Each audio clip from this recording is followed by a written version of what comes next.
बड़े भैया कृष्णा बेदर्दी जी भाई हमारे भारत स्तर के गायक जकर घरी झंडा लहरता खेसारी जी के गांव हो तेजा हम आइल बने तो चाहब कि आप सब जिसे भाई के प्यार दुलार दे दी वही तरह हमरों का आप सब प्यार दुलार दे कैसे वही परिवार के घर में तिलक बा वही खून के घर में तिलक बा वही खून के घर में विवाह बा मंगल काज भले बाड़े चाहे ना आई जा आप चाहब के गांव के लोग कैसे कार्यक्रम कमेटी के प्रचार नहीं की जा कोई अचानक कृष्णा भैया के आदेश भई के व्यास कुछ गीत संगीत कर दिया इनका सब 29 तारीख के भी कार्यक्रम रखल गइल बा इसमें कुछ है नहीं ना तो कोरस के आवाज उठा दो हेलो सुनो उठाइए करा के बहुत सुंदर साउंड है पूरे बिहार झारखंड के नंबर 1 साउंड है माता दी है 99 जो मालिक छोट भाई हेलो सोना जी रह दियो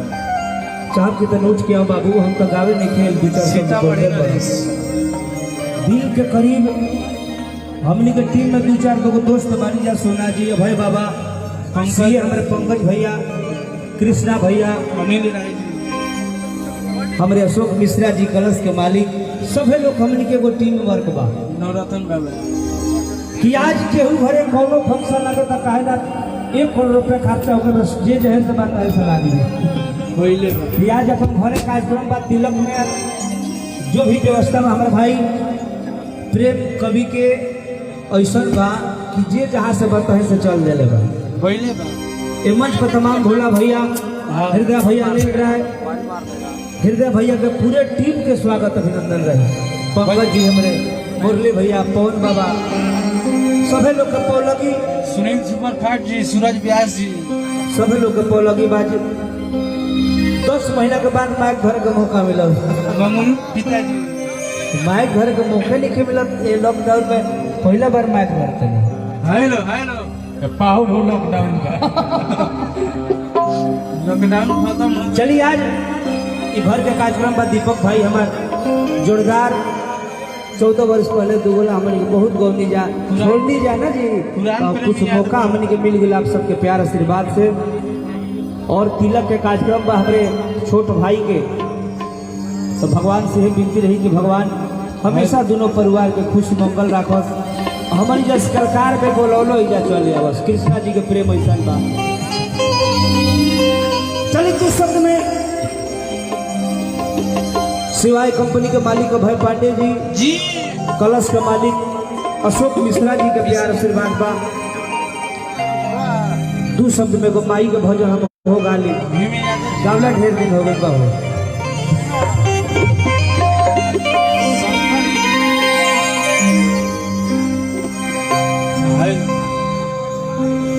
नरमुंडा स्वामी जी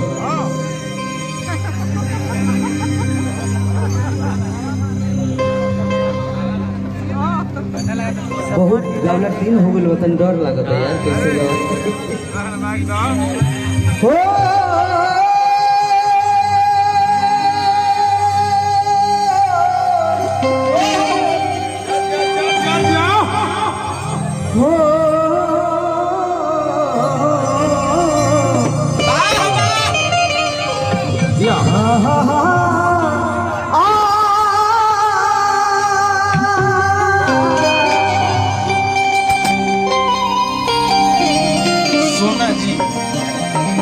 भाई हमारे सोना जी को बहुत प्यार आशीर्वाद सोना जी मोना जी कहाँ बने भाई सोना ओम जयंती मंगला काली कि भद्र काली कपाल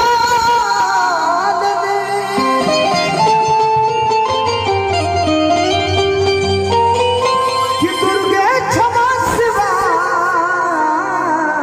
धात्री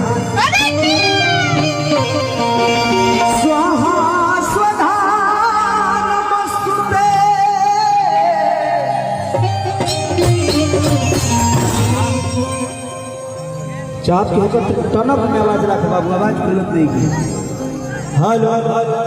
हेलो बेस बंद कर लेवल उठा देकर पूरा आवाज हेलो हेलो देखिए एगो गीत गाए दू शब्द में, बहुत पहले के गीत हम गाइले हाँ हो और हर एक मंच पर गीत गाइले तो दू शब्द में गीत आप सबके सुनाई हम। कैसे कैसे और कृष्णा भैया तो नहीं बा कवि जी देखो आज प्यार आशीर्वाद दोनों भाई के बनल बा कि आप सब और तहत बड़ बड़ गाना के आप सब प्यार आशीर्वाद देते रहे। भाई के नाम पर एक बार ताली तो बजा दो लोग मर दे। वो तब है कैसे कि कार्यक्रम कमिटी के प्रचार नहीं खींचा कैले घर का कार्यक्रम बा बुझाई। शशि रंजन जी आयल बनी म्यूजिक डायरेक्टर भोजपुरी के, और भाई आर्या शर्मा जी के छोट भाई विजय चौहान जी आयल बने, उनको को प्यार आशीर्वाद रहे हमारे और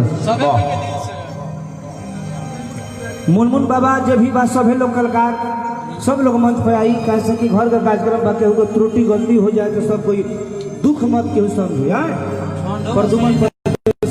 लोग आयल बा, नरोत्तम पांडे आयल बड़े, सभी लोग जुटल बा बाबू। शिल्पी जी एगो गीत गाइले अरे किताबा नाम दुआवा रोपनिया मैया अरे पाछ पेड़ा लावा के मोचिया। सोना जी हेलो हेलो हेलो अरे किताबा नाम दुआवा रोपनिया मैया अरे पाछ पेड़ा लावा के मोचिया। अरे तो दोनों बेरा अरे देह पे मैया कवि जी अरे के वो है मैया के छोटिया। बोल सरवल मैया की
मालिक